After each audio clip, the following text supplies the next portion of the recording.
जीवन का दर्पण। एक दिन जब ऑफिस के सभी कर्मचारी ऑफिस पहुंचे तो उन्हें दरवाजे पर एक पर्ची चिपकी हुई मिली। उस पर लिखा था, कल उस इंसान की मौत हो गई जो कंपनी में आपकी प्रगति में बाधक था। उसे श्रद्धांजलि देने के लिए सेमिनार हॉल में एक सभा आयोजित की गई है। ठीक 11 बजे श्रद्धांजलि सभा में सबका उपस्थित होना अपेक्षित है। अपने एक सहकर्मी की मौत की खबर पढ़कर पहले तो सभी दुखी हुए, लेकिन कुछ देर बाद उन सब में ये जिज्ञासा उत्पन्न होने लगी कि आखिर वह कौन था जो उनकी और कंपनी के प्रगति में बाधक था। 11 बजे सेमिनार हॉल में कर्मचारियों का आना प्रारंभ हो गया। धीरे धीरे वहां इतनी भीड़ जमा हो गई कि उसे नियंत्रित करने के लिए सिक्योरिटी गार्ड की व्यवस्था करनी पड़ी। लोगों का आना लगातार जारी था।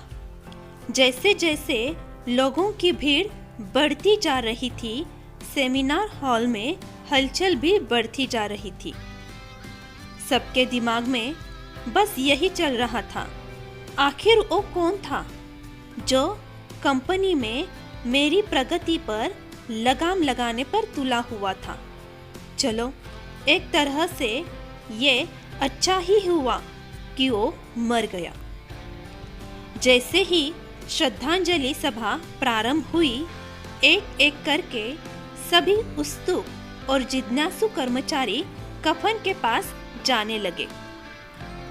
करीब पहुंचकर जैसे ही वे कफन के अंदर झांकते, उनका चेहरा फक पड़ जाता, मानो उन्हें सदमा सा लग गया हो, क्योंकि उस कफन के अंदर दर्पण था और कर्मचारी खुद का ही चेहरा उस दर्पण में देख रहे थे। आप ही वो इंसान हैं जो अपने जीवन में क्रांति उत्पन्न कर सकते हैं।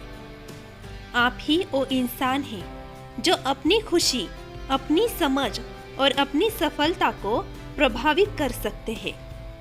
आप ही वो इंसान हैं जो अपनी खुद की मदद कर सकते हैं। आपका जीवन नहीं बदलता जब आपका बॉस बदल जाता है। आपका जीवन नहीं बदलता जब आपके दोस्त बदल जाते हैं। आपका जीवन नहीं बदलता जब आपके पार्टनर या साथी बदल जाते हैं।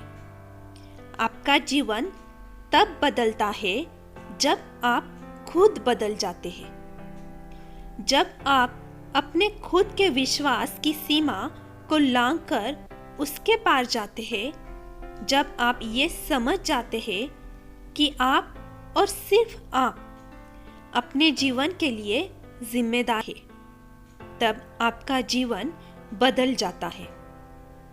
सबसे महत्वपूर्ण रिश्ता जो आपका किसी के साथ है, वो आपका खुद से है। फ्रेंड्स, आपको ये motivational story in Hindi with moral कैसे लगी? आप अपने कमेंट्स के द्वारा हमें अवश्य बताइए। ये मोटिवेशनल स्टोरी पसंद आने पर लाइक और शेयर करें। ऐसे ही और मोटिवेशनल स्टोरी सुनने के लिए हमें सब्सक्राइब कर लें।